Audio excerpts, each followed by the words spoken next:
Yang menarik tadi Ibu dari angka 150 sampai 300 juta, kalau kemarin kan sempat beredar waktu pada saat penangkapan Pak Dadan beserta dengan dua wakilnya saat itu kan katanya Pak Dadan menerima uang setoran dalam tanda kutip 1 miliar per hari. Apakah ada aliran dana juga ke PSS? Saya nggak tahu, saya nggak pernah tahu soal itu.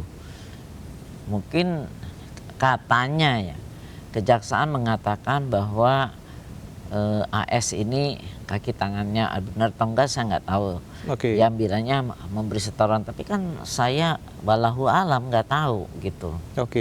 Jadi tidak ada informasi terkait dengan itu? Tidak, karena saya juga baru melakukan BAP kan baru 1 kali, itu jam 4:30 sampai jam 8. Waktu itu Bapak SS pengen meneruskan sampai selesai lah sampai malam, tapi rekan saya stop aja lah, soalnya dia puasa kasihan ini. Saya juga agak kecewa kenapa di stop baru sebentar gitu loh, karena ya kok jadi lambat begitu ya. Tapi ya sampai Pak SS bilang tolong dong di pertanyaan saya mau memberi pernyataan bahwa terhadap pengadaan barang saya tidak terlibat sama sekali. Saya bersumpah tidak terlibat sama sekali.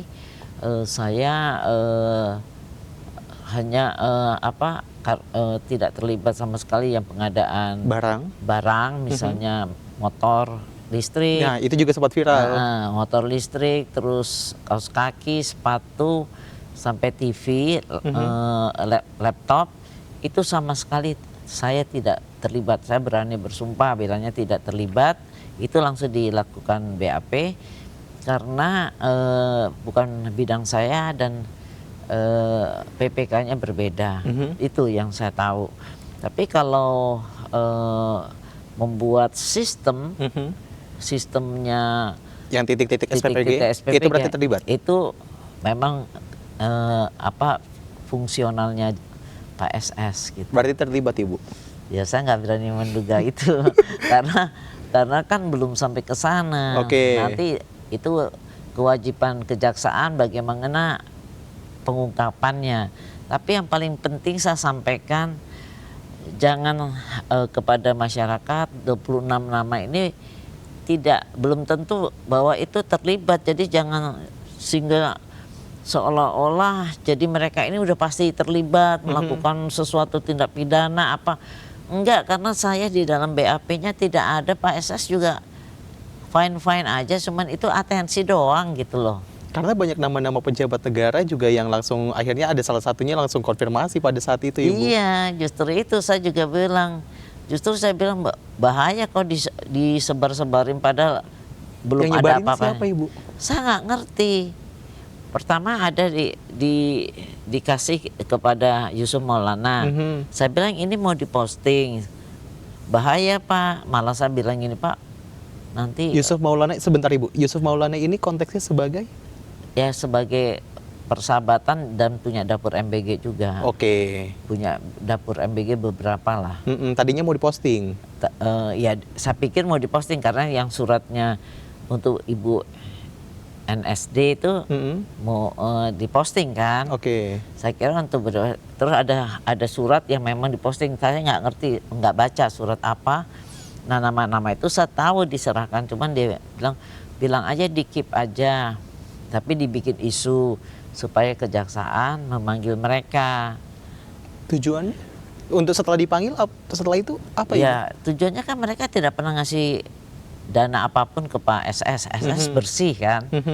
Ya mungkin tujuannya supaya bisa secara politis membantu Pak SS untuk bebas. Saya juga nggak bisa ya walau alam ya, tapi menurut rekan saya itu memang tujuan ya kebanyakan intrik lah. Saya nggak tahu nih, mungkin KM ini banyak bekerja di politik, saya nggak ngerti. Jadi tujuannya KM ini kuasa hukum yang saat ini? Iya. Ya tujuannya. Berarti Ibu udah mengetahui taktik pada saat itu seperti apa? Saya udah mulai tahu, tapi kok saya pikir bahaya juga. Malah waktu saya bilang, sempat saya bilang, Pak, air minum, makanan harus dari rumah. Saya takut diracun kan. Saya pikir itu 26 itu, tapi saya baca-baca lagi, kok nggak ada sih, cuman atensi doang, kenapa mesti dipanggil gitu loh. Memang nama-nama mereka ada di HP mungkin pasti. Di percakapan WhatsApp seperti itu. Iya, dan HP itu ada disita oleh kejaksaan. Gitu. Nah, yang kemarin juga menjadi ramai adalah pada saat Pak SS itu atau Sony Sanjaya itu kan sempat menyatakan bahwa akan menjadi justice collaborator atau JC. Betul. Itu kondisinya Bu Elsa masih sebagai kuasa hukum? Saya yang bikin surat itu.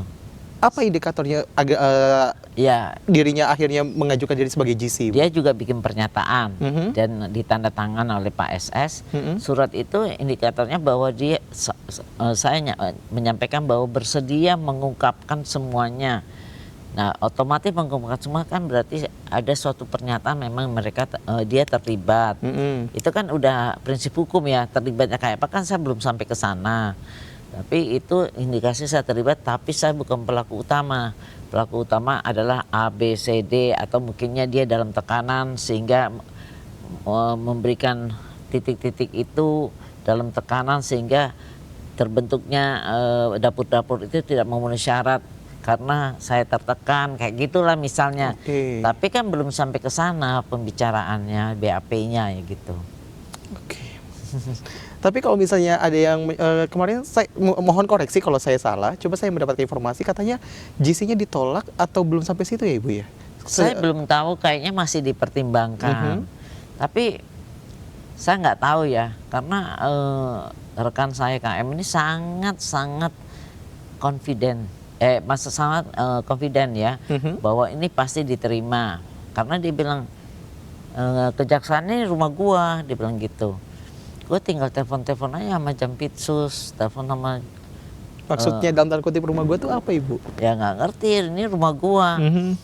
Saya bilang wah hebat juga ya dia punya jalur sampai ke situ. Pokoknya dia pede banget deh.